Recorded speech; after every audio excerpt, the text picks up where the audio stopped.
各位现场以及正在观看直播的召唤师们，大家下午好！欢迎各位来到2019英雄联盟职业联赛春季赛 WE 西安主场，我是今天的主持人刘航，欢迎各位的到来，欢迎！谢谢大家，哇，真的是好久不见啊！2019年的开始，再一次回到西安，回到 WE 的主场。 看到这个熟悉的舞台，包括我们两边熟悉的大鼓，还有充满着现场的熟悉的红色，其实我的内心呢也是有很多的感慨。刚刚过去的2018年，对于 WE 来说应该是非同寻常的一年。从春季赛的8强到迈入永宁门，正式的落户西安曲江。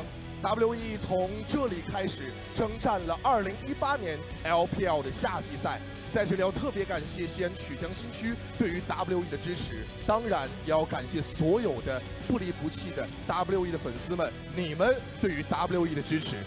那我想，真正的强者不仅需要从顺境中找到阴影，更需要从逆境中找到光亮。 同样的，对于 WE 而言，在经历了阵痛之后，能否重燃斗志，将决定他们在2019年能否创造新的奇迹。WE 老队员的坚守和新血液的加入，为他们的2019带来了无限的希望。我们也相信昔日的荣耀与辉煌，会在2019年的春天，由这群少年重新的拾起。 那接下来就让我们所有的朋友用最热烈的掌声，有请 WE 2019全新阵容亮相，请看 VCR。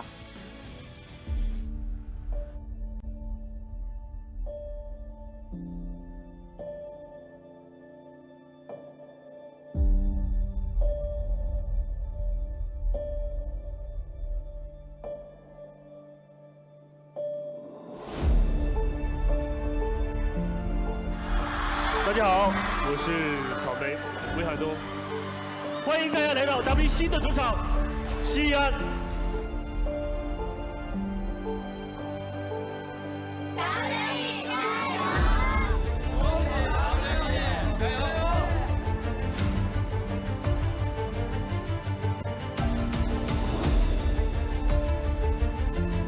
一下打到了1500的血线，看下怎么说走粉进去，没有掉，交了一个闪现往后面射，龙最后是被千珏扯了下来，这么一个1换1的结果，杰克的位置也很危险 ，KI 一要到了小五，2件9武器再拿一个人头，结果45分半的一个时间，60天的等待，让我们喊出的一句：恭喜 WE！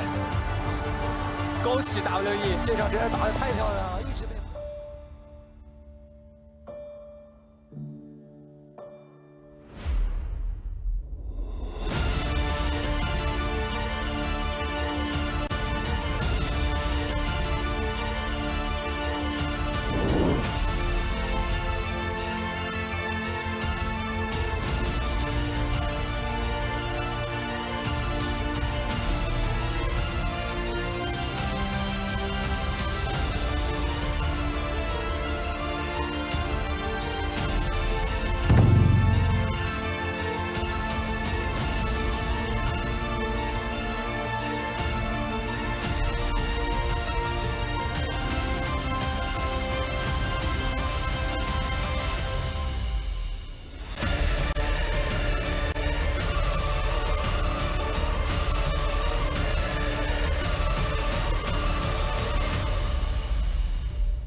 接下来，让我们用最热烈的掌声和呐喊声，有请2019 WE 全新阵容登场。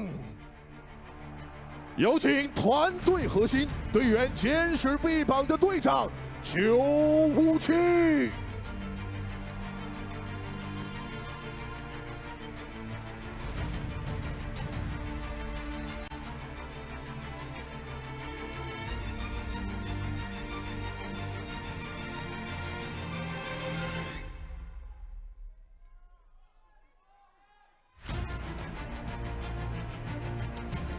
以及初出茅庐、潜力无限的新人上单 ，Pose。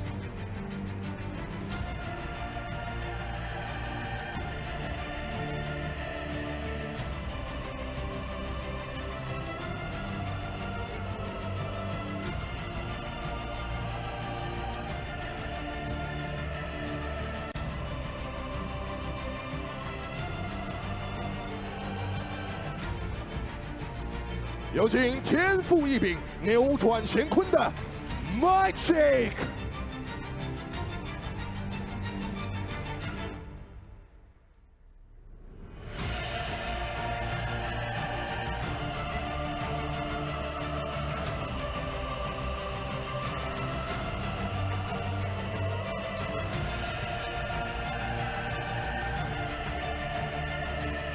以及洞察全局、进退自如的野区新秀北上。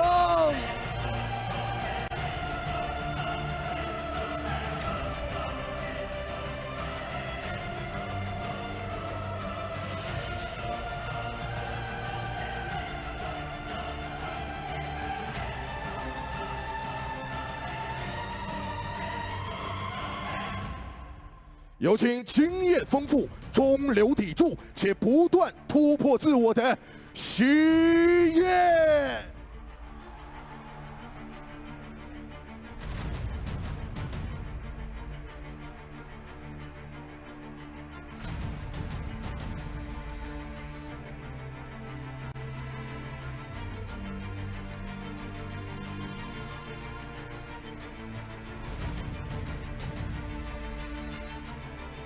以及成熟稳健、操作细腻、不畏强敌的陈九。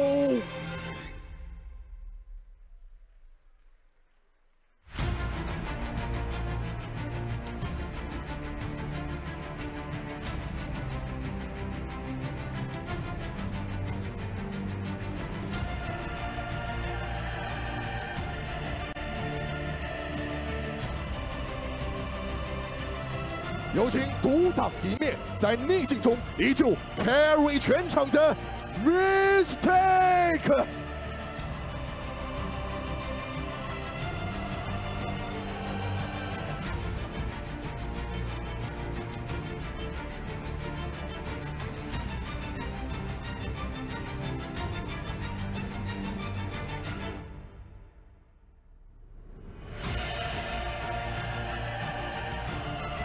以及稳中求胜、陷入锋芒的枕头。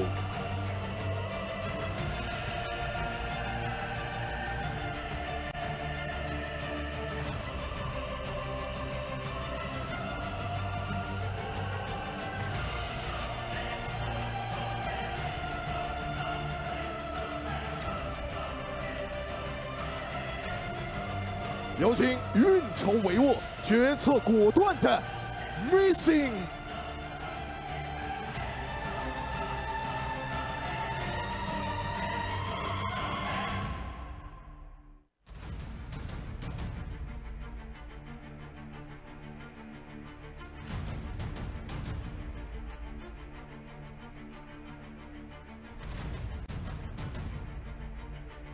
以及意气风发、冉冉升起的春日之阳 Song。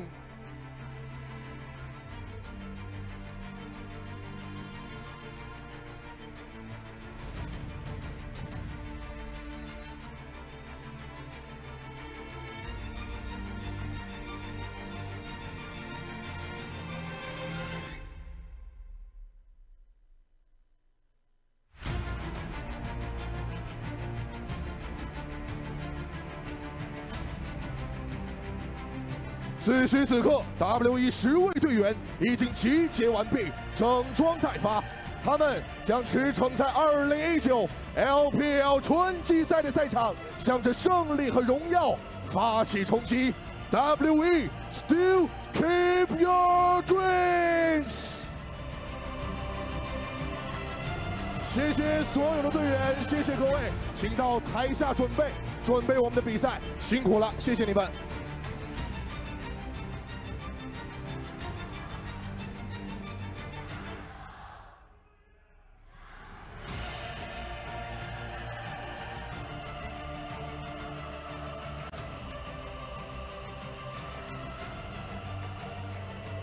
谢谢，我相信大家跟我一样，在2019年 WE 主场的首战就已经感受到了所有我们西安人民、我们 WE 粉丝们的热情。其实这一次再次回到西安，回到 WE 的主场，我有注意到我们的主场其实跟去年的夏季赛有一点点不同的地方。比如说我们左右两边的城墙，比如说我们舞台后面的2个红色的城门，这些都是不同的地方。但是我想相同的依然是我们所有的 WE 的粉丝对于 WE 不离不弃的支持。那从入城仪式到今天 ，WE 已经陪我们共同度过了217天的时间。磨合期的阵痛已经过去，新赛季的主场也必将迎来 WE 新的胜利。那么接下来，让我们通过一段 VCR 小短片，揭开 WE 主场背后的故事。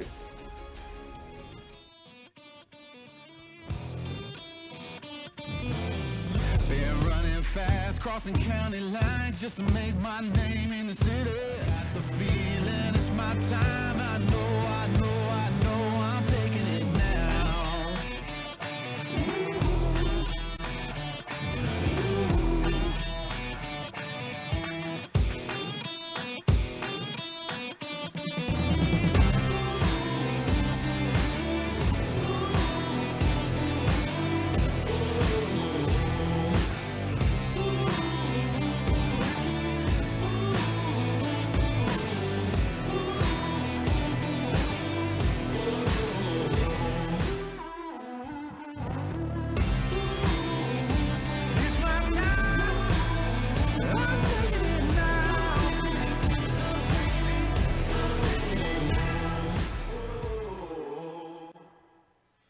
是的，我们要感谢所有参与西安 WE 主场搭建的工作人员们，正是有了你们，才有了我们如此精彩的比赛。当然，我们要感谢西安曲江政府，也正是因为你们，我们才可以把英雄联盟、把 LPL、把 WE 带到古城西安。那提起西安，可能很多人的印象啊，跟我一样。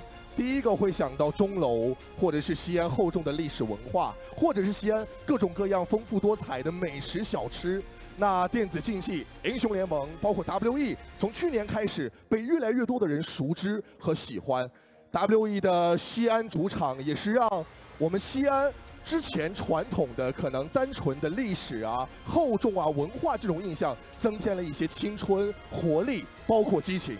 那么现在告别了让人略感遗憾的夏天，来到了充满希望的春天。西安曲江 WE 电子竞技俱乐部也已经厉兵秣马，整装待发，将在这里，在这个熟悉又全新的舞台上，开始新赛季的征程。WE 的战鼓已经敲响，现场以及正在观看直播的所有的召唤师们，让我们再一次用最热烈的呐喊声和掌声，一起为 WE 祝福。加油！好的，各位，接下来我宣布2019 WE 西安主场春季赛首战正式开战。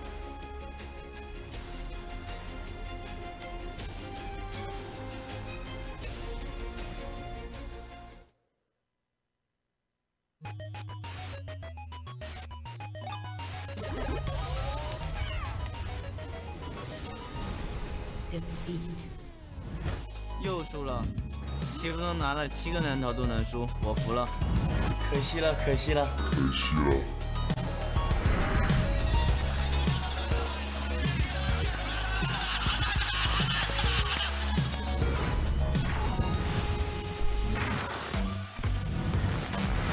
打了8个小时的比赛，饿了吧？先看看菜单。阿姨，给我来份麻辣香锅，我什么都要。喂，叫小姐姐。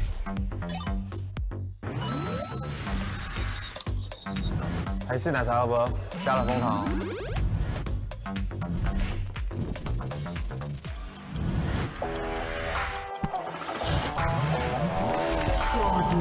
我又变强了。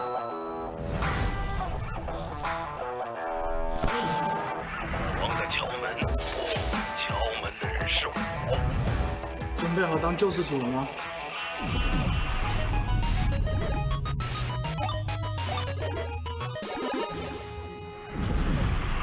我们早就准备好了，你呢？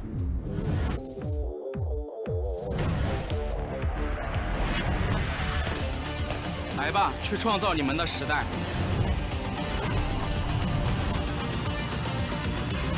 太慢了吧，等你好久了。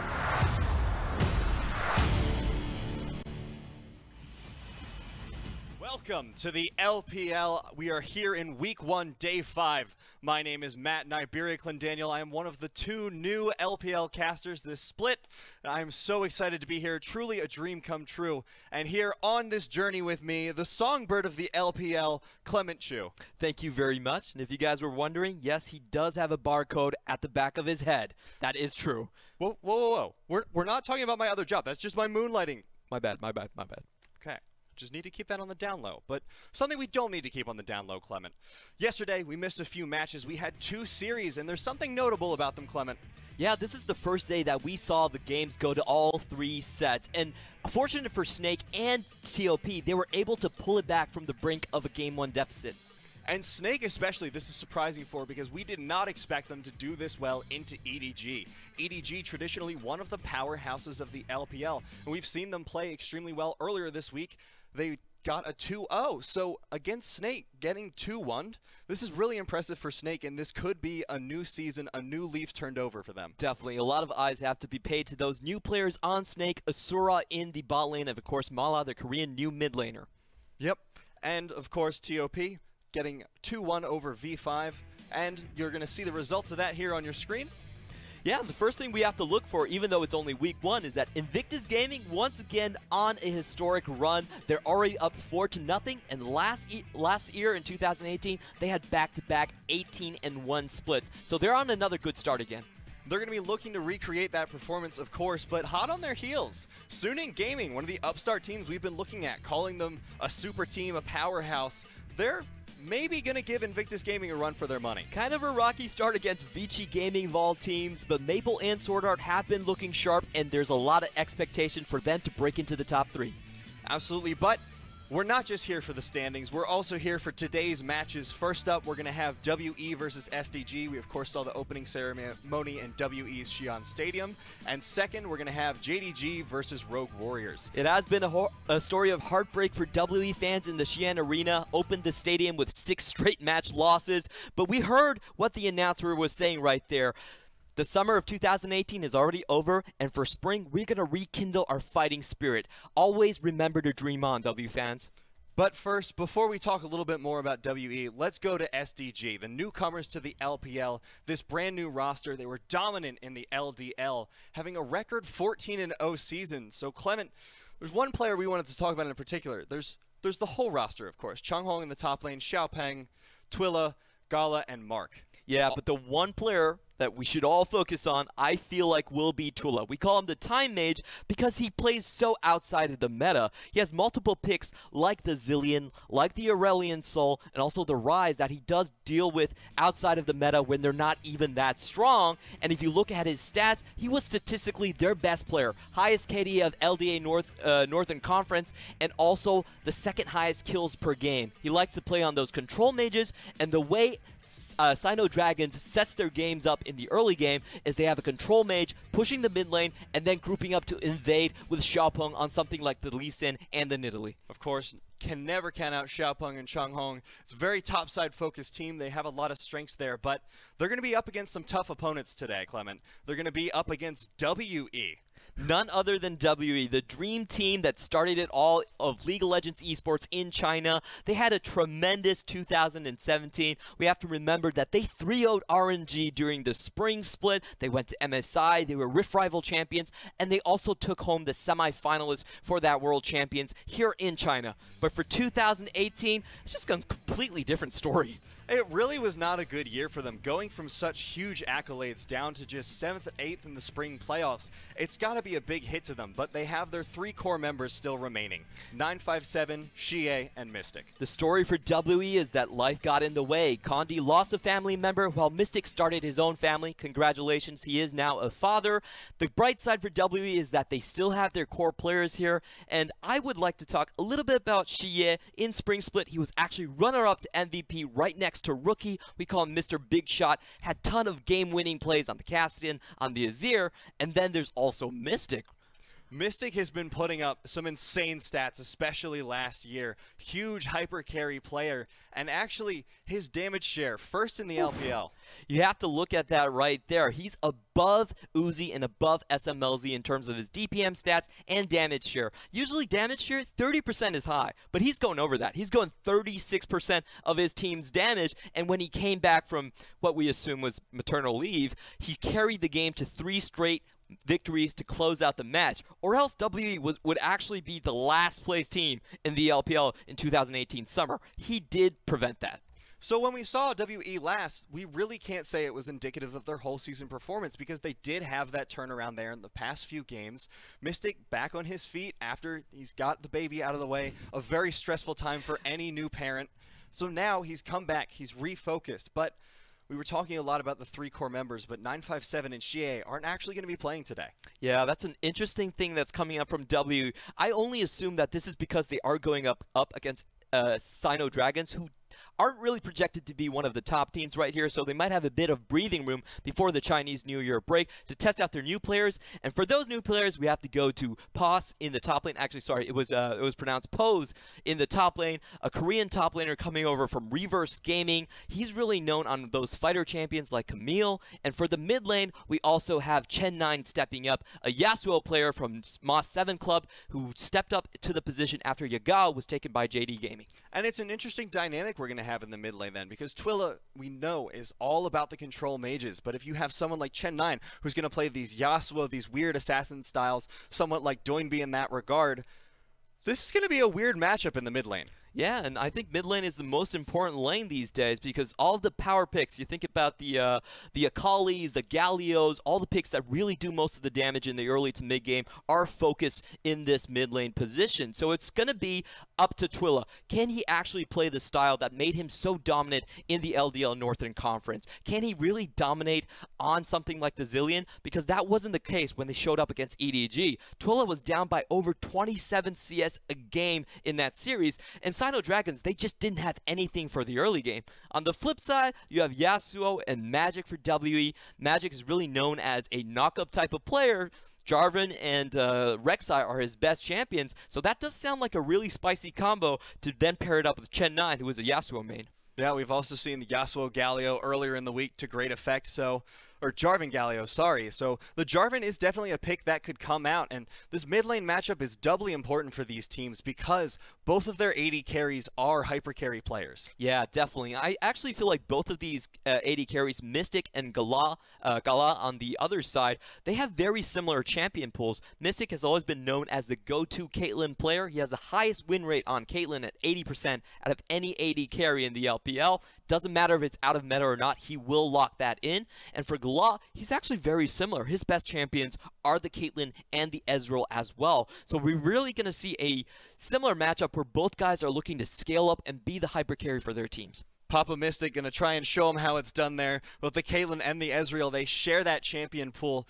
I honestly think I want to give the edge to Mystic. I think the junglers, the mid lane, are going to have to pay a lot of attention down to this bot lane so it doesn't spin out of control. Oh, there's no question that this matchup should be favored towards WE. 2018, sure, their performance was not very good, but we've seen the LGD rankings. A lot of people are saying that at WE, they expect them to come back into form, be a playoff team, and really give China back their semifinalists. You have to remember, after 2015 and LPL was rebuilding, WE really was the third big team after EDG and RNG to have good international performances, and of course after this year Invictus Gaming as well. So we've kind of missed them for an entire year. It's about time that they come back into the fold. But they need to be careful. SinoDragon, sure, they didn't have a great first showing in the LPL here, but as we said, 14-0 in the LDL is not exactly something to sneeze at. That's a crazy record. It's a record-breaking record. They're the most dominant team that we've ever seen in the LDL, and I think for a lot of audiences that aren't familiar with the LPL scene, the LDL system is actually incredibly robust. We have multiple different conferences, and they actually get more playtime than the LPL itself. And if you look at the history, there has been a record of strong LDL players and strong LDL teams making it big in the LPL itself. Remember Xiaohu and Let Me, they used to be playing on the same team. And you think about Knight and Ning, those two guys were on the same team in the LDL as well. So this is really they do have a proven blueprint where LDL players and teams can come into the league and succeed. And a lot of those teams, you know, they were broken up as they got up. The LDL sort of used as a scouting ground. They pick up individual players, pop them onto different teams once they promote it into the LPL and say, oh, I like that Knight guy. He seems pretty good. I think that turned out to be a pretty good bet. I don't know. It was an insane bet. I hear Knight's okay. Knight's, like, I just can't say enough good things about him. If you guys want to check out the highlights for TOP versus V5, you can go and do that on YouTube. Just search for LPL English. We have all of the top 5s right there.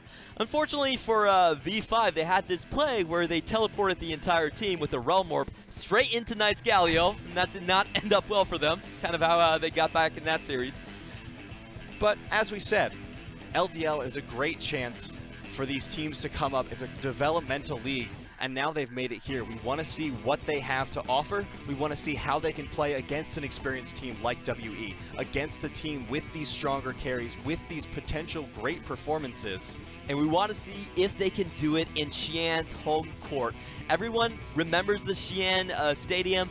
It's always famous for its battlements, its reenactment of the ancient city, a lot of historic battles happening here as well, and also just the stage drums, the big drums that they hold in those Chinese temples. But first, let's go into the SinoDragon roster.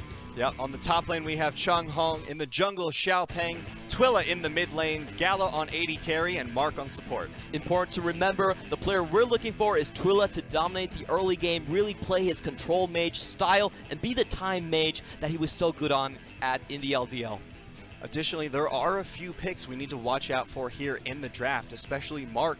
No one's going to let him get that Alistar. It's both strong right now and one of Mark's best picks. But now, WE as well. We have Poss in the top lane, Magic in the jungle, Chen9 in the mid lane, Mystic on AD carry, and missing support. So a lot of new faces on this roster. Like we said, the newcomers will be Poss in the top lane and Chen9 in the mid lane. For people that are not familiar with Magic and Missing, they were new additions in 2018, and they were actually pretty good core members. Remember, Condi did not play that many games in WE, especially in the spring split, and he did miss almost half of the summer split. Magic was the one that stepped up and launched Xiye into that position where he was almost a MVP nomination, right next to there with Rookie. So these are core players that I know a lot of people will not be familiar with, but have been on the roster for a while. Question we're going to have, when we have these matchups, they can go either way. For WE, the question remains, Clement, do you believe in Magic? Oh, that's a tough question to answer, but if it's against SinoDragons right now, I will say yes. We do have to remember, WE, after Mystic was in top shape form, they did drag themselves out of the position of 14th place in the LPL, ended the split on a 3-0 match series score, and those 3 matches were actually against potential playoff teams. So they took Snake out of the playoff running, they took FPX out of a potentially moving higher in the rankings, so those were no pushover games, and WE, at the end of the split, they still showed some fight. They still showed that form in 2017. Yep, showing some fight outside of LPL Oscar night, which honestly I miss so much, Clement, but it's nice to see at the end of the season that some of these games can still mean something, and WE, this one is going to mean a lot to them. It definitely is. We have to remember that WE was the premier team fighting team of the LPL. There was no team that played to protect the AD carry comp as well as they did. You go back to 2017, you think about the draft that they had against C9. Everyone said that C9 had the better draft, and they were one auto attack away from taking down Mystic. The Mystic got the Lulu shield, cleaned up the entire team fight, and then they went on to win the series from there. So the WE team squad, their winning condition has to be that 5v5 team fight and protecting Mystic. Well, you were speaking about the draft, and this is actually something that we talked about prior. This is something that SDG sort of struggle with. We saw in one of their games they picked a composition that most people were saying was almost nonsensical. That is because they saved the last 2 of their picks always for the jungle and the mid lane position. Like we talked about, their early game engine is extremely important for them for stabilizing the game, and we have seen that they always give Twilla, in fact, the last pick. However, that still didn't work out against Scout last time. We're going to see if they are going to do better against Chen 9.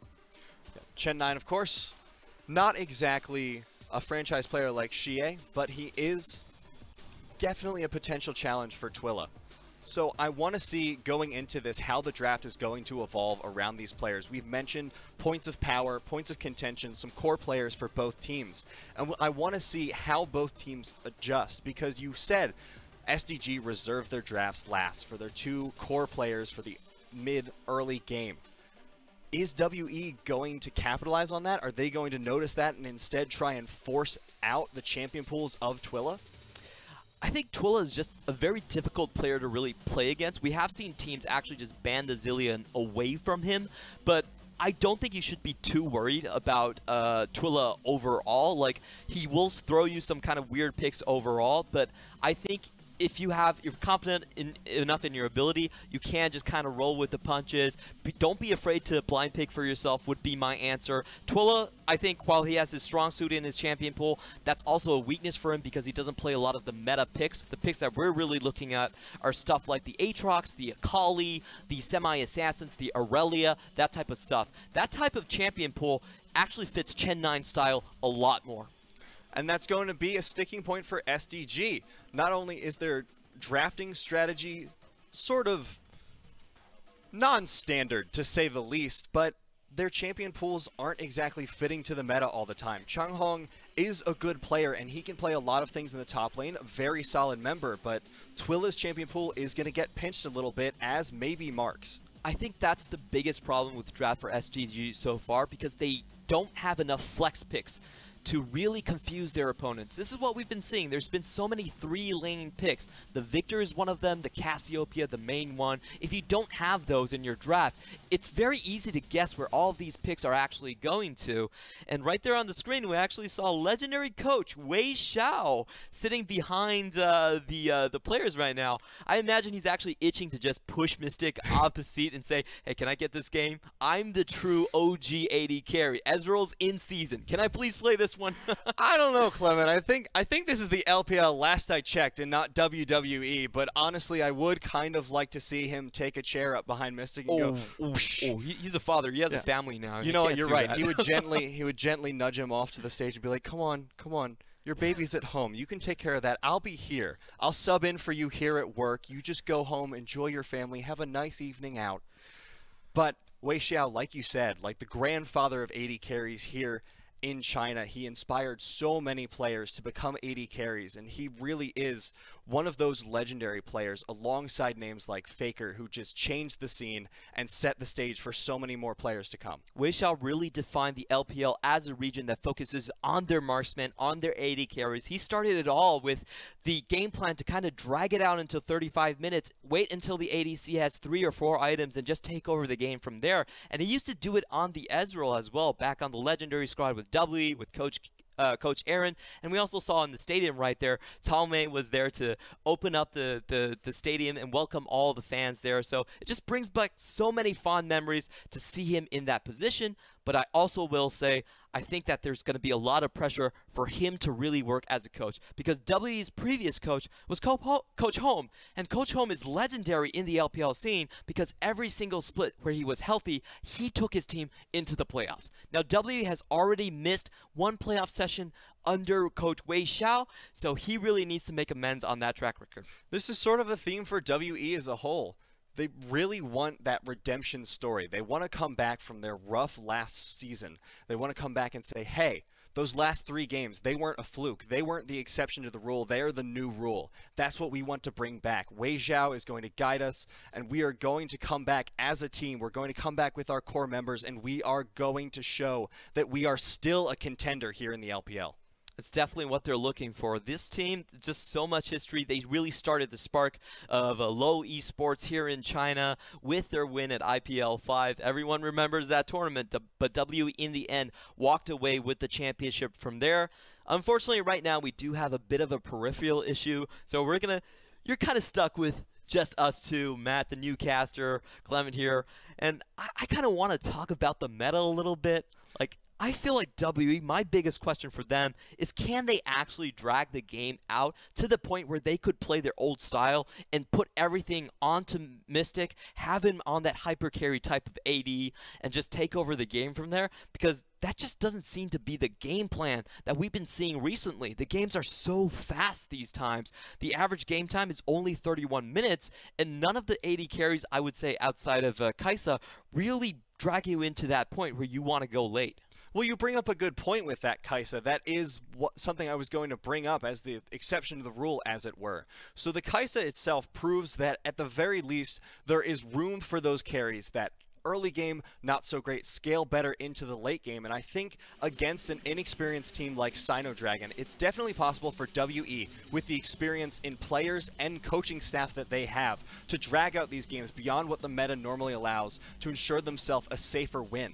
The problem is, if you're not careful with dragging out the game, you start making mistakes. It definitely is the case. I think in the current meta, one of the most important points of contention is the mid-game team fights. Now, the laning phase has actually been a lot more quiet compared to previous seasons, just because the opportunity costs of you leaving lane are so high. The enemy can start taking your turret plating, you lose gold from leaving lane, and you can't teleport to other lanes as easily as before because you have to finish the teleport. It's a full committal if you want to go to another lane. And what we're seeing is that not a lot of people are moving around a lot. The kills at 15 minutes have actually stagnated. There isn't as much action as before, but once the tower bulwark system falls off and the towers are basically made of paper, then everyone is suddenly grouping up. Everyone is looking for those mid-game fights. And that's why I think picks like Urgot and Lucian are so prominent right now. They have such good curves. Like you said, slower early game, explosive mid game, that's what we're looking for here in the draft. And every time we've seen someone try for those cross-map plays, we've seen a few blunders already here in the LPL. We've seen teleports that were way too aggressive, but here we have the draft on the screen finally. The first bands coming out, SinoDragon with Aurelia, Galio, and Lucian, and WE with the Cassiopeia and Lissandra bands. So what we've seen in the meta so far is that the team that is more comfortable with the Aatrox typically can't first pick that away, and Urgot has been one of those go-to champions as the first pick for Blue Side. Blue Side in this current patch has a much, much higher win rate, but right now we're actually seeing the Akali being hovered around, not a champion that Twila is normally associated with. We were talking more about the control mages, could actually be going to Changhong in the top lane. Well, we have seen actually in the LCK, we saw Kuve take that top with the teleport and ignite combination, and he did decently well with it. You get a lot of lane pressure, you still get the ability to roam, but you keep the kill pressure of the ignite. The only thing you lose is that survivability from Flash, but since you have the Twilight Shroud, since you have the Shuriken Flip, you're still at least guaranteed a little bit of safety. The response here from WE going to be the Urgot and potentially the Nidalee. Ooh, the Nidalee is an interesting one. Not one of those champions you associate with Magic, but definitely a takeaway from Xiaopeng. In the previous 2 games that he played against EDG, both the times he selected the Nidalee, but at the end of the day, you have to lock into Xin Zhao. He's absolutely bonkers in this meta right now with Halla Blade, so #1 jungle pick for sure. Yeah, they're going strong in the meta picks here for WE, and that's a good choice, especially when you want to guarantee you get a nice new season, fresh start, fresh record. It looks like SinoDragon are looking at this Kai'Sa lock-in, as we mentioned, Gala hypercarry player. So for the Kai'Sa, a few teams still prefer her, especially Loken on TOP. My issue with the Kai'Sa is that she typically does not represent a strong starting lane. Picks like the Ezreal, like the Sivir, they can actually punish her quite hard in lane itself. And without a strong lane to really trade with in this meta, a lot of the times you're forced to play super passive in the early game. So I know this is a pick that is a takeaway from Mystic and is right up Gala's alley. I still have a lot of questions with locking it in this early. But for the second pick, this is right where Xiaopeng wants to be. He wants to be on a champion that can invade for the early game. Yeah, Xiaopeng, incredibly aggressive jungler. They rely on him to get off a lot of damage. And you were talking a little bit about the Kai'Sa, and We mentioned that Mystic plays Caitlyn, and that would be something that has the ability to punish those weaker early game laners, especially with the increased range. I was expecting potentially to see that, but instead, WE very intelligently getting that Alistar. Alistar, like you said, it's the linchpin of Missing's champion pool right here. Missing has really been noted for 2 types of champions, and those are the more engaged ones. Rakan and Alistar are the ones that he typically goes for. And for WE's bans right now, we're looking at the Sion ban to kind of mitigate the laning pressure coming out from the Urgot, one of the more comfortable matchups that you can put him in. As we said, the Akali isn't exactly in Twilla's champion pool. He could be the one playing it, but it looks like they're assuming they're going to put it on Twilla, and they want to make sure that the top lane doesn't come out here. So Sion, very safe laner, as you said. Locking that out is a good idea, and the LeBlanc response ban from SDG.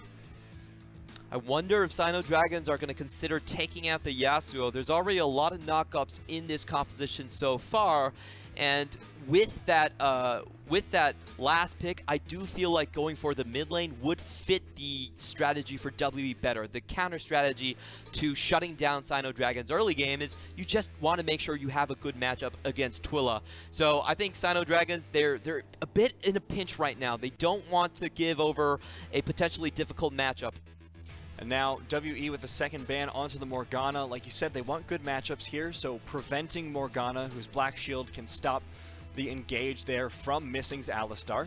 This is a good start, and I want to see what the response ban is from SDG, because they still haven't picked their support. There we go.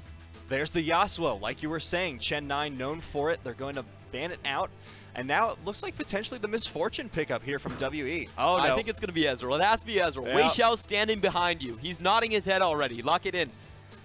Come on. There it is. Yeah, there it is. Now, that's what we like to see. Ezreal is so much stronger than he was in previous patches. We used to think about Ezreal as having a weak lane, but after they buff the Essence Flux, give it a better AP ratio, we've been seeing players like SMLZ just go with a magic penetration build and punish you early game for that as well. So I really like this pickup. It fits the style of WE going late game hyper carry, and it also fits the legend of Wei Xiao. So an iconic pick for WE there. Yep. Giving that double scaling into the late game, AP, AD, they've got it all. And speaking of the Time Mage, nope, it's actually going to be the Zoe pickup. He just wanted to flash it. That's okay. I respect that. Yeah, he has to get his name out there. But Zoe, this type of pick is, it can go south rather quickly. So in my eyes, Zoe is the pick that is a takeaway from WE. They don't want WE to get the best poke composition, the best poke duo so far in the league with both Zoe and Ezreal on the same team. So it's a safe takeaway away. But WE, we see Chen9 gonna lock in the Syndra. And I think this is gonna give Twilla a lot of nightmares, because if we go back to that EDG series, Scout made mincemeat out of Twilla. He had multiple solo kills onto his Zoe. So we're really gonna have to see Twilla play this matchup better.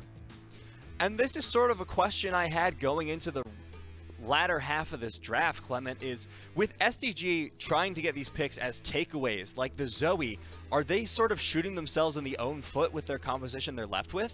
I feel like this is a super risky composition because the bot side is not particularly strong, and you have to win the mid jungle 2v2. If that falls apart, I feel like a lot of pressure is just going to move in the Kai'Sa lane, and the Kai'Sa, her build path is still pretty much wait for 2 items. She's not like an Ezreal where it's kind of tier and you still get the Triforce bump in the mid game. So it really depends on how well Xiaopeng can play. I think a lot is riding on his shoulders right now.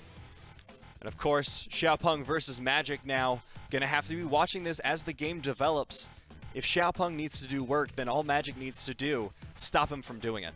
It's not an easy matchup to play with the Lee Sin versus the Xin Zhao. You see early level 2, if you guys are going for a scuttle engagement, then the Xin Zhao can actually win the fight starting at maybe 60% HP. That's how strong the Xin Zhao is in the Lee Sin matchup. And then you think about Zoe. Zoe's the type of champion where if she doesn't get going early, she kind of doesn't do much in the late game. So this is a team composition where SinoDragons not only have to snowball just to keep the Zoe alive and relevant in the game, they also need to snowball because they want the bot lane to succeed at the same time. They're going to be on quite the tight timer here, Clement, because as we said, WE Mystic absolutely brilliant on this Ezreal. Chen 9 with the Syndra should be able to bully out Twilla if things go well. This is a really risky composition from SinoDragon, and if they want to win it, they need to play better than we've seen them play before. Definitely is the case, and I think Changhong has to play his part as well. For me personally, I feel like Changhong is their best player. We saw him start out against the EDG game, get solo kills on Ray, get the entire game moving. He had half of the kills of the team in that series all on himself. So he's also going to have to pick up the slack if Xiaopeng falls behind early. But the problem with that is he's against that Urgot, who gets very beefy against Akali. If Akali doesn't win that matchup early, I feel like Urgot's going to be an almost insurmountable object. Yeah, the matchup does play a little bit differently in the top side. I feel like the Urgot has a lot more chances to actually harass and kind of push the Akali out of lane in that scenario. And what we've been seeing is that the Akali will try to avoid interaction with the Urgot until she starts to get her Cutlass and has enough sustain to really poke down the Urgot. The Urgot doesn't have natural sustain, and once she gets a Cutlass, the matchup does kind of shift over to Akali's side of the map. But unfortunately for the early game, it's still a very Urgot-dominated matchup. Well, this means that for both teams, the early game is really where they need to put their focus, because there are so many points of contention, there are so many little things that can go wrong and snowball into something more. In the mid lane, as you said, that Zoe versus Syndra matchup, if Zoe's able to get going, suddenly that's a problem for WE. In the top lane, if Akali gets out of there relatively unscathed, that's a problem for WE. In the bot lane, if you let Kai'Sa get to those 2 items, again, problem for WE. So they need to be careful in this early game, and they need to make sure they can keep SDG down. Definitely is the case right here. You know, we've seen it so many times in the Zoe versus the Syndra matchup. The Zoe can never go aggressive just with her ultimate with the portal jump, because you know where she's going to end up. You just scatter the weak where she's going to show up on the later half, and you can follow that up with the solo kill so easily. We've seen that at Worlds. We've seen that in Twilla versus the Scout matchup as well. So I feel like SinoDragons, even though they need to win early game, they have to do it with what I would consider weaker picks. And I think that's where the big question comes out of. Essentially, they do need to outplay WE to keep their game plan intact. And this is something that, not to say that they are incapable of it, but last series, we saw them have a little bit of struggle in the mid lane 2v2s, so they're going to have to come in with some new strategies, and they're going to have to move around a little differently. But here we are, Clement. We're here on the Rift with Game 1 of Week 1, Day 5. SDG versus WE. Let's hear it from the crowd. I want to hear those temple drums go off from the Xi'an Stadium. No? No? They cut the part? Oh, I'm disappointed. That's no fun. Come on, WE. But no drums, no cheers just yet. Just an opening start. They probably felt like the ceremony was good enough. You could cut the tension with a knife, Clement. Or he's seeing one CS go over to Akali, so kind of interesting. I don't think she cleared a ward yet, though. Alright, well, we're not going to hear the cheers, apparently, Clement. That's a bit of a disappointment, but we are going to get to see the Keystones, so that's something. Hail of Blades being selected for the Xin Zhao, like we've been seeing in the LCK as well. And for the top lane, like we said, the most important part about the Akali versus Urgot matchup is her sustain, so she will be going with the fleet footwork. Going to get that sustain, make sure her early lane is not as punishable by the Urgot, and we're going to have to watch the mid lane and the junglers during this early game. And Magic, knowing that he's on the Xin Zhao, already taking early control of these scuttles right here. This is not something that Xin Zhao can even really contest. Don't want to engage Xin Zhao in that situation. So he's going to have a lot more early pressure, and I want to see how he can capitalize on that. They should be looking for an early bot lane engage in this scenario. Oh, it looks like potentially SDG want to invade up into this blue buff. Mark was not spotted by that scuttle so far, but just checking out on the pathing coming in from Magic. Magic, knowing that he probably doesn't have a chance with the lane push up so far, is just going to go and full clear. Probably going to take the other scuttle as well. Now, bot laners are back to scrapping down there in the bottom lane. Magic farms out his jungle. Nothing so far in the early game, but that doesn't mean it's not going to happen. There's a lot of pressure on these junglers we've mentioned to influence these lanes, especially the mid and bot. We have yet to see the early bot lane gank go off, but they're both pathing towards that top side of the map, so we might see a fight break out soon. Yep, early push going down for Twilla in this matchup, allowing him and Lee Sin to really control the scuttle, even though that 1v1 matchup should not go into favor of Xiaopeng. Xiaopeng is pressing his luck a little bit here, though. Getting some vision onto Magic, just saying, hey, I see you. I like the move here. He has to protect his top laner. Chang Hong already pushing up the lane quite heavily. We do have to remember that this was a top-side start for WE. So we did see Pose actually get to lane a little bit late. Now, mid lane having a little bit of a scrap. Wow, that's a big chunk on the Twilla, and he's almost out of mana now. Yep, Chen 9 with the expert footwork, dodging out on the Sleepy Trouble bubble in that trade. And I really like what WE did for the early game. They wanted to avoid the level 2 gank incoming from Braum and the Lee Sin. Now this is a very, very common play that we see in the LPL. RNG really capitalized that play with Karsa all the time. So even though they didn't have to leash, they decided not to push the lane. They gave Kaisa the opportunity to push up, and they had Xin Zhao actually secure the scuttle in the meantime. So taking a very safe opening play from WE's side. Yeah, and Magic has backed, it's important to notice. Xiaopeng still has not. So if Xiaopeng decides to back now, Magic will have the advantage. So he has a few seconds, about 30 or so, where he can make a play if he wants to, but it looks instead he's just going to stick there on Gromp. Yeah, Xiaopeng actually coming ahead earlier in this jungle clear so far. He did get the bot lane leash, which is more beneficial than the top lane one.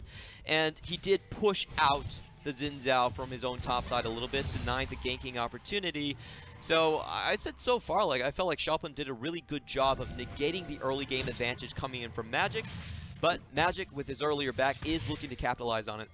Looked for it, but he got spotted out there. The control ward from missing will clear that out in a short time. And now Magic just going to look to back away from this jungle, maybe try and find Xiaopeng somewhere in here, but no luck for him. Halo Blades Xin Zhao is just a sight to behold. Halo Blades was recently changed in patch 8.23. Now the extra attack speed does not apply to your auto attack reset. So after Xin Zhao uses his 3 Talon Strike as an auto attack reset, he can still knock people up really, really fast. So that's kind of the interaction we want to see. Even though Xiaopeng does have a long sword over him at this point, I don't think he's going to be too worried about taking the head-to-head. And that's, as you said, the reason we were talking about the 1v1 between Magic and Xiaopeng being so far in Magic's favor. That Hail of Blades, it's 4 auto attacks plus a knockup in very short order. It's a ton of damage that Lee Sin can't really answer immediately. Definitely is the case, and we are seeing Mystic, after holding back on that early level 1, level 2, they're starting to push in the lane as well. This is a counter pick that we've been seeing. Kaisa, you can't expect her to have a tremendous impact in the early game. Yeah, weaker early game, as you said, getting poked out under tower potentially here by Mystic, but Mystic's running out of mana, so this may be a shift, but instead, top lane Xiaopeng potentially looking for a gank. Instead, just going to go for the Krugs, Funny. Yeah, this would be a bit of a difficult kill right here. Poe still basically full health and has his summoner flash up, so just protecting Chang Hong. And I really like this play so far. I feel like SDG, they're exploring another avenue to carry. Like I said, I believe Chang Hong is actually their best player on the team. Now Magic potentially looking for another bottom lane gank. Just scouting out the jungle, going for the red buff. And Xiaopeng's not going to be here to answer for this. Yeah, that was a really good guesswork on WE's side. They saw that Chang Hong was pushing out very far. They didn't actually spot Xiaopeng, but they knew that he was probably around the area. So Magic, actually maybe not. Actually maybe not. Magic probably didn't know. He's actually backing out right now. That was a free red buff for him to take. Well, this is great for Xiaopeng now because he gets a free red buff of his own. He doesn't even know his red buff's still up, I don't think. Yeah, that was a really good good read there from SinoDragons because apparently Pose couldn't read the direction of Lee Sin. I thought he was maybe aware of Lee Sin's position, and they were just going to counter that engage. But actually, Xiaopeng walks away and with the red buff for free. The Magic gonna stay behind in this jungle matchup for now, but Xiaopeng, I want to see him ganking a little bit more. You were talking about how much we need to see early game influence from both sides, and so far, neither jungler has done much of anything. It's 8 minutes in, no first blood. There's been barely anything blown even this match. This is what we were talking about, with nobody leaving the lanes. A lot of the times, the early game is much more quieter. You know, we had teams like JD Gaming, where Yagao had 6 kills in the side lanes by 9 minutes of game time. Like, none of that type of play is really there. You think about Icon, who really capitalized on the minion dematerializer and level 3 roam to the top side. That's not really happening either. So, unfortunately for the LPL, we are seeing less kills overall in the early game. Magic might be looking to change that here. Getting some pressure onto the middle lane. Twilla getting stunned. Both junglers are here, as is Missing. This is a 2v2 that could be super explosive, because if Lee Sin can get the kickoff and the small root, that should be enough time for Twilla to then combo and finish that pick off. So you can see both junglers right now are really hovering around this mid lane, making sure that they can get the first step in. They don't want to be stuck on a counter gank and have the disadvantage in positioning, have the disadvantage in initial. Oh! Okay. Cost trading a little bit there with Xiaopeng. Both of them just going to walk away fine. And just trying to scare the Urgot a little. Akali didn't show topside yet, so did see Pose just take away the control board, head back to lane. Blue buff going to be picked up there for Xiaopeng, not handing it over to Twilla, which... Oh, there it is. Was hiding from us, Clement. I would note that's probably not the best synergy ever. It did take a couple more seconds for Twilla to arrive at the scene, but Xiaopeng, loving his mid laner, does take the blue all around the circle.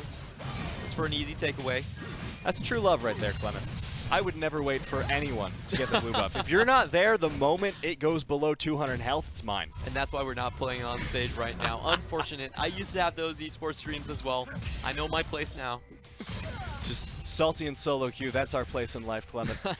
But now, Missing and Mystic just going to clear out the vision, keep shoving in the bottom lane. They're up 20 CS almost. Very quiet game so far, but I would say that I really favor this early game for SinoDragons a little bit. I felt like they have Akali in a very good place. Urgot didn't get an advantage over the Akali at any period of the game. And they also kept the Xin Zhao, that early dueling power, from really managing to get any ganks off either. So even though SinoDragons, yes, they do need to snowball themselves, I would still say it's a good sign that they did deny the early just champion power away from WE. And they might be able to take up this Rift Herald as well, which would give them a lot of play around that mid-game time. They'll have the Rift Herald, and the answer from WE is going to be this Cloud Drift. 100% SinoDragons wins that trade. And this is a pre-14-minute Rift Herald. That means with a single charge, you could probably get two turret plating charges as well, so that's already a champion kill in their pockets. And there it is. Xiaopeng, as if hearing you, was like, all right, it's time to get some gold, boys. And now, bringing it to the top lane, as we said, Changhong doing incredibly well so far. This will further snowball him, give him more power in this 1v1. Yep, that's 2 charges there. They get the 3rd charge with the Herald. And the jungler is just nowhere in position. I have to say, Magic has not been keeping the best track of the enemy jungle position. If you let something like this happen early, especially before 14 minutes, it's so detrimental to the lane. That gold can be focused on the enemy laner. Now Magic potentially looking for the mid lane gank, but a good ward from Twilla will turn him around. Gonna pick that up, and Magic, we've talked about it a little bit, but still really isn't having an impact here in the early mid game. Yeah, not the best trade so far on the map, and we really see Changhong kind of running away with this matchup so far, and if Changhong is able to beat out Pose, there really isn't anyone left on WE that can kind of take a side lane matchup against him. He will be able to be a comfortable 1-4 split pusher.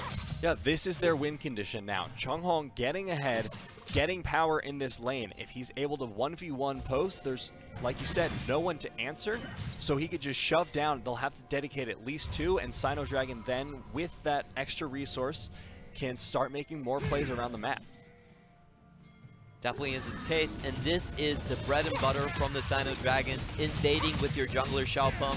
He always likes to go for those aggressive picks like the Lee Sin, like the Nidalee, and just do these type of things. If you've watched any of the SinoDragon VODs, this is what they do all the time.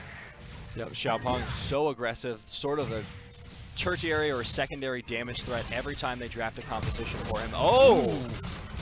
Oh! Great fake out from Xiaopeng right there. He trades a safeguard for a flash on the top lane. Post really thought he had that, man. That's just pure profit. Yeah, and now if they wanted to go for something like an aggressive play on the post, they know he doesn't have that flash. Pick up Ghost instead, thanks to the spellbook, though. Tula's going to play this quite respectfully. Doesn't think he has enough of the CC duration to really go on to Chen 9 in that trade.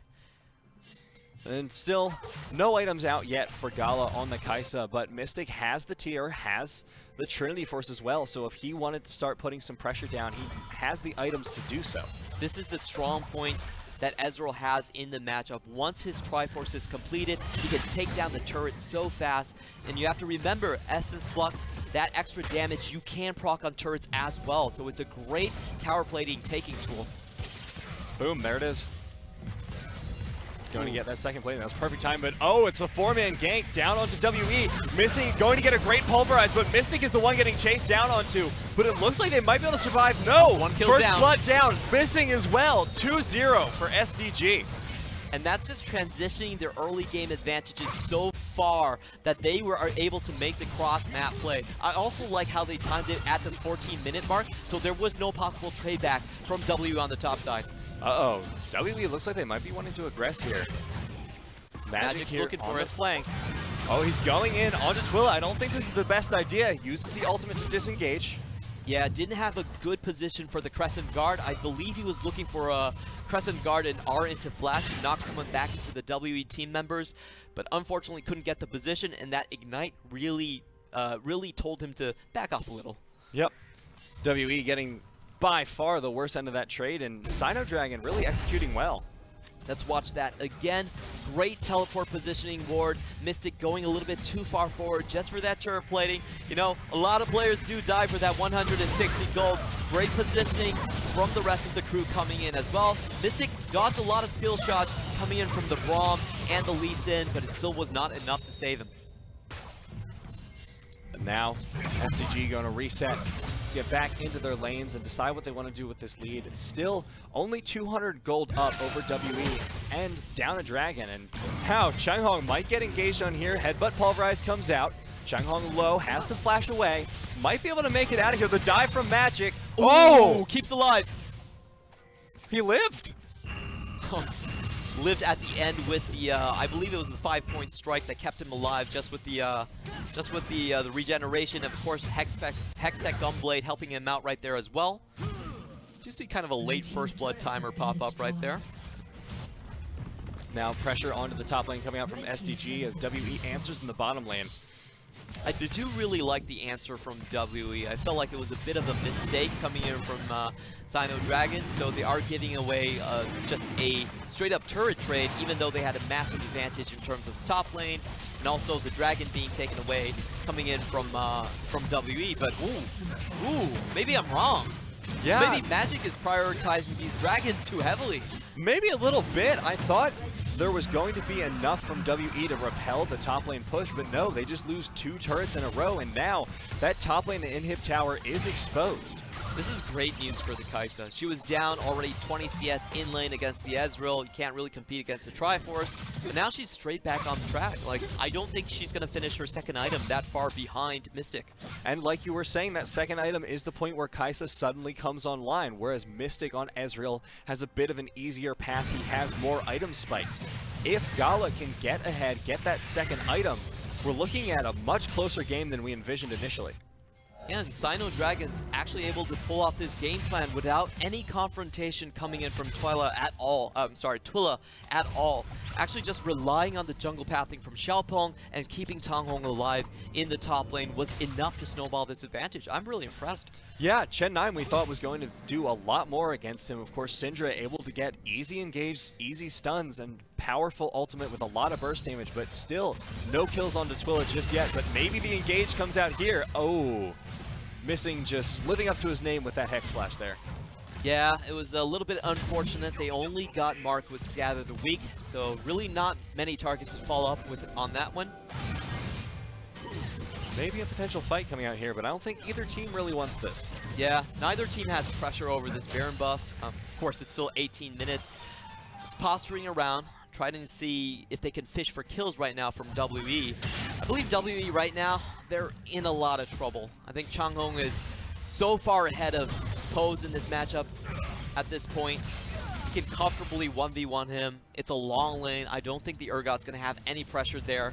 So they're really just relying on those surprise picks, see if they can catch someone in the mid lane. Yeah, Changhong's ahead. Twila and Gala are down in CS about 30 apiece, but they're surviving. They're getting to their item spikes, and that's what WE needed to prevent, because they do scale up into the late game decently well. You need to stop them from their items, but... Oh, great read by Gala right there. Wow. Oh, they want the engage. Mark going in with the Glacial Fissure. Response from Missing. They knock him back. And now Xiaopeng coming to the rescue of his AD carry. The first kill comes out. Gala on the back line will stay alive for now. It is a 3 versus 3. Can they get the lines, the battle they want? SDG has to get back here. WE, I don't think, can chase onto this. Jungle's traded from both sides, but I would say that was still a small win from the SinoDragons. They didn't expend a teleport coming in from their top lane right there, and it was a little bit unfortunate for WE. I felt like they possibly could have got more if they got the Fear from Fear Beyond Death, but unfortunately just a jungle trade for them, and I feel like SinoDragons can walk away happy with that. Yeah, that was one of their better case scenarios. They didn't lose Gala, they didn't lose Changhong, didn't lose Twila, so they're carries that they need to keep farming, need to keep getting that gold, are still alive. And honestly, Xiaopeng, small sacrifice to make in such a potentially disadvantageous situation. And right now you have to remember that SinoDragons, they can leverage the Akali teleport far better than WE at this point. Changhong still has his teleport, it's almost up, and he also has pressure in this lane as well. So I think the next play for SinoDragons is really to catch Mystic as he's trying to take away one of these outer towers. They can have Changhong push up so far into the lane and just have this Akali roaming around the map. And they could potentially make plays around Baron, set up, try for a bait, set up some vision, anything to draw them away from that 1v1 matchup. Let Changhong do his thing and make plays around the rest of the map with the pressure he provides. Now, SDG just going to farm up a little bit, reset, while WE, a lot of members close together. They might be looking for an engage potentially. Yep, WE still looking for a way to get back in the game. Not much on the kill score to show for. They had a ton of extra CS compared to their counterparts, but it's just about where can they actually find the kills. Now, this team doesn't really have the best engage tools whatsoever. I think their best bet would actually be Pose coming in with the Righteous Glory, but you can see he needs to handle the Akali matchup, so he's going for the Spirit Visage, so can't really go for that engage tool. I feel like WE is just kind of banking on the late game for now, trying to look for mistakes coming out from the inexperience of SinoDragons. Well, the only thing they can do now is the same thing that SinoDragon are looking to do, get a pick. They can't take that 5v5, as you said, they don't have the items they need, they don't have the engage tools they want. So if they can get a pick due to SDG's inexperience, mispositioning like that, there it goes. There's the ultimate, the stun coming down, Market's taken out, Xiaopeng still alive, but the flash comes in from Magic, Xiaopeng is out, the Sleepy Trouble Bubble has gone down onto Xin, Twila not going to be able to get the kill, and now one member dead from SDG, but that's all WE are going to get here. I feel like WE's Baron bait actually isn't that terrifying. They're not particularly a fast Baron taking team, so I feel like SinoDragon, they could call more of these bluffs. They don't necessarily need to put their faces into the brushes that soon. They could use more of their skill shots to check the area out. So a little bit of a, I would say, inexperienced play coming out from the SinoDragons. It was pretty clear for me, at least, that WE were bluffing this Baron. Yeah, Xiaopeng now taking the time that he has to take down the Cloud Drake, trying to even up the score a little bit. get faster rotations or just because it's there, Clement. Either way works. Now, rotations across the map from WE. They're sending up Chen 9 into the top lane by himself. Yep, and you can see WE, they're taking a chokehold over this Baron buff. They didn't really have the best early game to root for so far, but with these picks, with this type of EDG style play, just set up the trap over and over again, you can punish inexperienced teams over and over. That was a good flash there from Mark, and the inexperience is how WE are going to have to win this. They really didn't play the early game to their win conditions, and now they're suffering from it. So what they need to do is get a strategic macro win. I really think that SDG should be more comfortable with their pressure in the side lane so far. Changhong, you gotta keep hitting that bot lane over and over. WE, they don't have that fast of a Baron taken team. You see their Syndra in the top lane. Don't fall for the bait so far. The ball is actually in your court, and it should be WE that is the one that is reacting to SinoDragons. Well, and additionally, we were talking about how WE don't really have those great engage tools yet. Syndra is the only one they have. I don't know why SDG aren't capitalizing on that fact, like you said, pushing down, pressuring harder onto that bot lane. I think this is they're finally waking up to that point, you know? They're saying, hey, we're not going to play around with you, around this Baron buff. We're just going to push one of these side lanes. You can't take the 1v1 here. We have the teleport advantage as well. So we're just going to draw you away from where you have a vision advantage, and we can drag the game on from there. We're transitioning from a poke composition more into a 4-1 style. And this game so far is dead even, Clement. If you look at the gold, it is just within 300.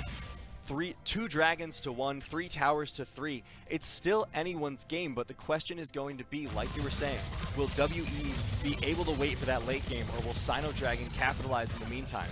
Frankly, I do feel like SinoDragons is going to have the more agency going into the late game. I feel like they have a side lane that they're winning super strong on, and, you know, someone is going to get hit by the Sleepy Trouble bubble at one point. So that's going to happen.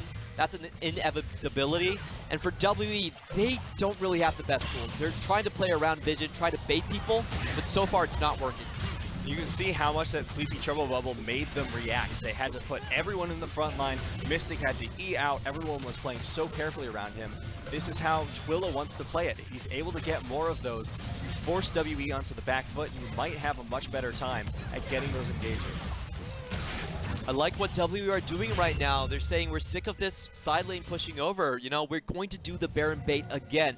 We are the stronger 5v5. You recall he isn't here yet, so why not just leverage that advantage and force Changhong back into the mid lane? I think this is the type of play you will see against a lot of more inexperienced teams. They might not have the macro edge and will be a little bit more hesitant to really leverage their advantages. But here we go. It's gone beyond a bait, Clement. Now a Baron attempt. Oh! They started and then they saw there wasn't a ward, so they backed off. It's a bait within a bait. Here comes Missing. Oh, Missing gets there. The Glacial Fissure comes out from Mark over the side, but no, the Fear Beyond Death. It catches no one with the Fear. It's a 4 versus 5 at the moment. SDG have only lost Mark. They should be happy just walking away. SinoDragons, welcome to the LPL. This is what more experienced teams will do with you. They'll just constantly bait you until they have an advantage.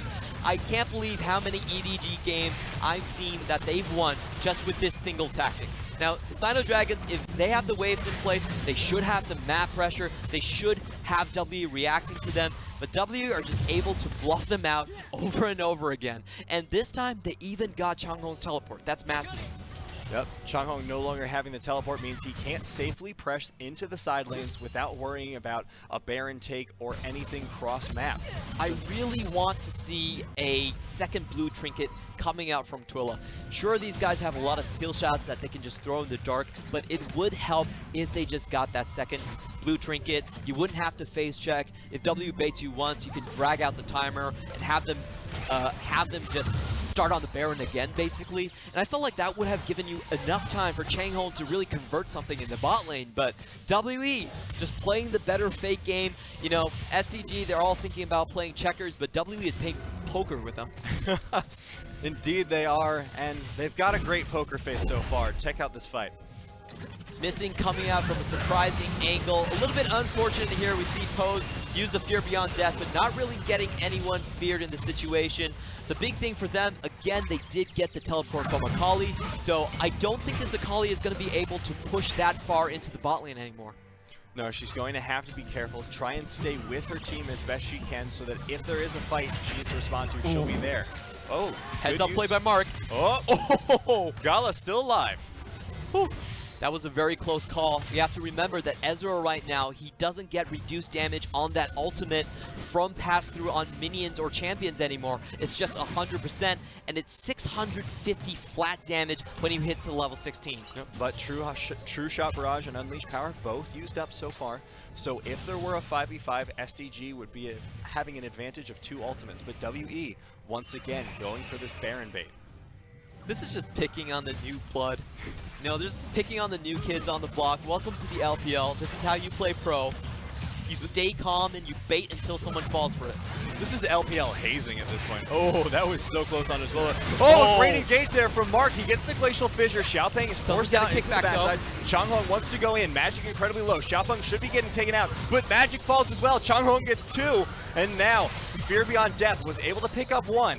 That's a 2-for-2 trade in the end, but I would say it would be in WE's favor because they actually lost less important members. The supporting cast of Magic and Missing going down, but Changhong should have had... Oh, wait a minute, it's not over. Chen9 barely alive. If Gala has the chops, he might be able to get the snipe for the kill. Can we see Gala with a Void Seeker coming in? Probably no. I want it, but I don't think it's going to happen. Yeah, the snipe is going to get denied from us. But at the tail end of that, SinoDragons actually do come out ahead. They will pick up the Mountain Drake now. 2-2 on Dragons. A little bit down in gold, 1 down in towers, but still anyone's game. I was a little bit ambitious coming in from the SinoDragon squad. I know Changhong was going in straight in for the kill onto Mystic, only got him to half. Missing was able to deny that. And Xiaopeng, I would say he kind of fumbled the early engage. He was looking for a kickback, but that really never happened, and he had to force himself to flash across the wall just to get away. Mark, though, on the other hand, with these Glacial Fissures, has been able to find some really good ultimates, especially during that fight. He knocked up almost the entirety of WE and was the reason they had a fighting chance in that. I like the fire from SinoDragons. They're saying, we're tired of you baiting us here. You know, let's actually go into the 5v5 right here, right now. Let's stop all of this nonsense. It doesn't matter about your experience. Let's test your mechanics at this point. Yeah, they can't bait you if you know it's a bait. Oh, Flash Glacial Fissure coming out from Mark. They want another engage here. Ultimate burn from Missing. The damage. 3-man knockup. 3-man knockup. And now, Post once in. He gets 1. Xiaopeng down. 4 members remaining here for SDG. And it looks so good to start off from SinoDragons. They got the early flash from Mystic, but at the end, it was a faster collapse coming in from WE. Post was already at the scene, while Changhong was nowhere to be seen in that fight, and they did win the 5v4. Now SDG want to pressure onto WE. WE has started the Baron, like we've mentioned, slow one, so they might have a chance here. Yep, Changhong is going to have to be the hero here. He's still full health, still has his ultimate. He's looking for the perfect angle to go in. Scatter the weak, not hitting. 3,000 on the Baron. They have to go now. They might not get the Baron or the kills at this point. No Baron, but they get 1 kill. They get the fight. 2 kills. Kaisa is popping off there in the back line. Changhong taken out, but Magic still low. 3 for 1 in favor of SDG. 2 members remaining with Baron for WE. Really good collapse coming out from SinoDragons, but I think WE, at the end of the day, they will walk away happy with that trade right there. 1 for 3 and the Baron buff. I would say that one goes to WE in the end. Yeah, the Baron buff is going to be a huge boon for them going forward, but if SDG can get these 2 towers and then defend successfully, I think that might be advantage them. Yeah, that's an interesting point to make right here. I'm kind of curious. I'm still leaning to WE a little bit. I feel like the Baron buff just works so well with the composition that they have. It's going to be up to SinoDragons to kind of break the engage, and I want to see if Changhong has the teleport chops to kind of come in man behind and collect that 900 gold bounty on Mystic right now. Just going back to the start of the fight, let's watch the collapse. Changhong actually gets stopped in his tracks by Missing. Could have gotten a little bit more done there, but really good play from the 2-man bot lane of WE, denying Changhong from that entire fight. That was a little bit disappointing from the Akali. I felt like he could have gotten more, but even better play coming out from Missing. Now, game has reset just a little bit. 2 members remaining with the Baron buff, Mystic and Missing. Both still have theirs on the field, but they need to get in a lane to make use of it. And this is the WE that we want to see. It's the 35-minute teamfight gods of the LPL. They're so good at dancing around their front line, going in, going backward. There is no other team that does that. Now, we might say RNG are really good at the teamfights, but I think they play a completely different style. They're a playmaking engage team, while WE are actually very good at the counter engage and kind of dragging you into their own traps and into their own territories. So it's been a while, but I really miss this 35-minute WE team coming back. So far, though, we haven't really gotten to see them team fight like that. We've just seen these little picks in the early mid game, but now that we're hitting into the late game with the Baron buff, we might be able to see some good 5-on-5s that'll show that ability. Oh, trust me, it's coming, because WE are on the siege. It's up to SinoDragons to really dislodge them from their position. You can see Changhong is looking for a way to engage. He wants that 1,000 bounty gold right now on Mystic. That's a massive chunk of money. Oh. Sleepy Trouble Bubble has gone down onto him. Not going to get the kill just yet, but Mystic, he gets popped by Xiaopeng. This is the fight SinoDragon have been looking for. They need to keep the engage up.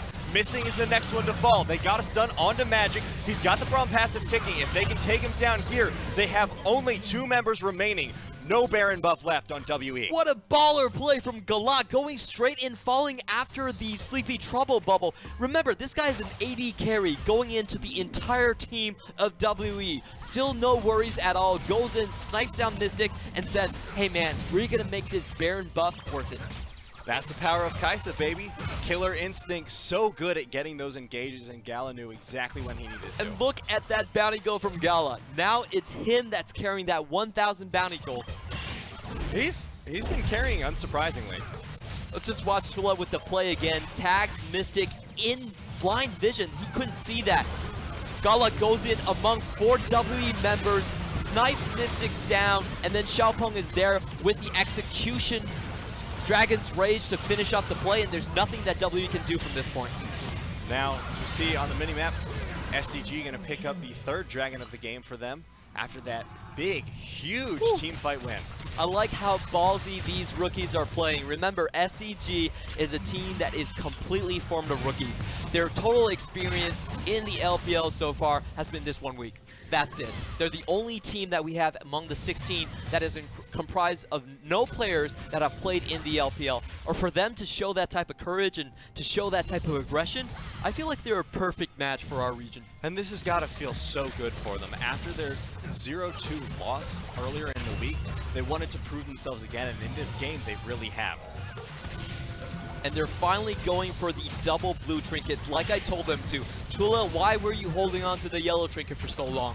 Mystic, sorry, not Mystic, but WE has been playing you guys for fools. They only have 1 trick up their sleeve. You have a 4-1 split pusher. You have a 1,000 bounty gold Kai'Sa. This map should belong to you guys.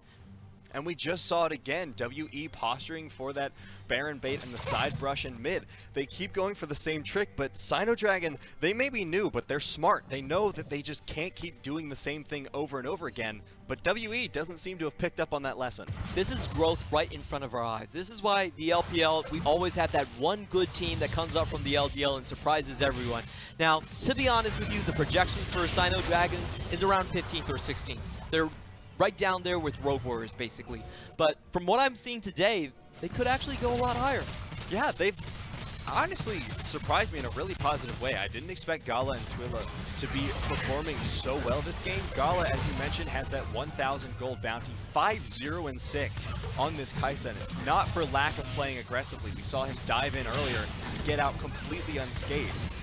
Yeah, and Gala is one of those hyper carry players that you have to keep your eyes on. In the championship finals against, I can't remember the team, but in the LDL champion finals, he picked up 16 kills in 1 game on the Kai'Sa. He's really known for taking over games as a hyper carry. Not that doesn't have that much interaction in the early game, but when it comes to late game, he does know the team fights well. And thanks to the way that WE played the early game, which was fairly non-interactive, that's a fine way for him to be. If you don't have to contest anything early game, not having an early game isn't a problem. definitely is the case. I don't feel like WE actually punished their lanes hard enough in the early game. You remember the bot lane, you remember the mid lane, both of those lanes were up by 30 CS, but they didn't get anything with missing in any of those lanes, and they actually gave the early game advantage that Urgot should have over the Akali to Changhong as well, and now she's just an unstoppable split pusher in the bottom. Finally, we're seeing the machine of SinoDragon come together. They've got Changhong in the bottom lane, and the rest of them are moving as 4, trying to keep the poke, and they are not calling WE's bluff. They know exactly what will happen if they go for a full engage, so instead, Clement, they're just going to keep poking out Chen like that. This is what I was talking about with agency. Someone is going to eat a sleepy trouble bubble, and the entire team is going to have to back off. They also have the split pusher in the bot lane, like we mentioned so many times this game. So SinoDragons are finally putting the pieces together and taking map control. Oh, Chen9 might be getting caught out here. Force the flash. Really rough situation for him. W just don't have a good engage tool to fight back. Their only method of, I see, really wrestling control back is probably just poking someone out with Mystic. I don't even think their hiding a brush strategy is going to work anymore. No, and Baron, if it ever becomes another point of contention, SinoDragon just take it so much faster. Able to pressure with that, clearing out the mid lane a little bit now, and it looks like SinoDragon, just as I say it, pinging onto the Baron.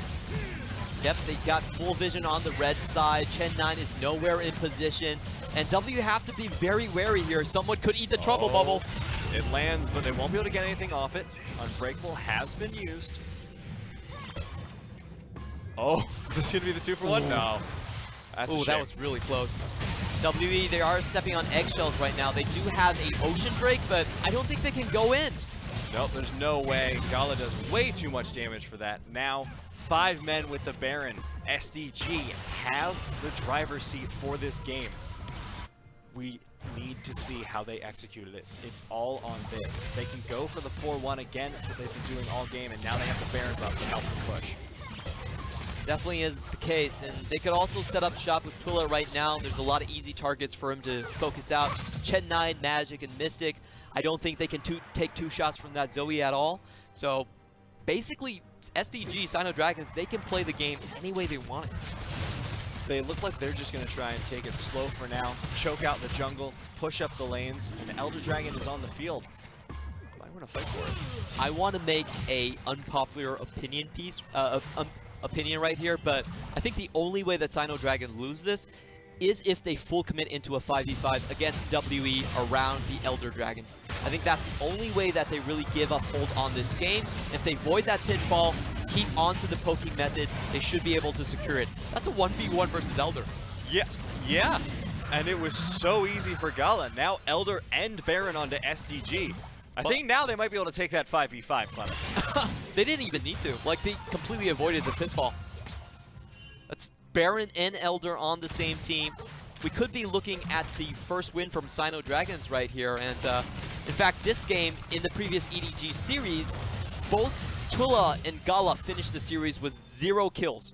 This game alone, they're already up to 8. Yep. They've picked up a little bit of that slack from the previous games, and now they're looking to be the carries for their team in this series. Hopefully Gala can keep putting out the damage. They need to keep the pressure up before their buffs expire.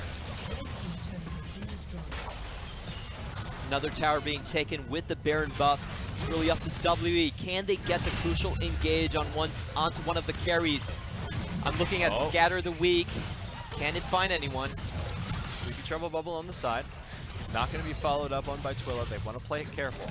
Missing still has his flash, so that might also be a point of engage. You see Chen9 going back to base. I want to see if he can do something with the home guards. There's just a lot of poking right now. But very careful play around these Baroned up cannon minions. Eventually the towers will fall. WE has to do something. Chen9 does find Xiaopeng, but Xiaopeng is too far behind an enemy line, so no follow-up there. And I really like how SinoDragons are playing this setup. They're doing a 2-3 split push, just making sure that W can't get the full engage. They take 2 towers.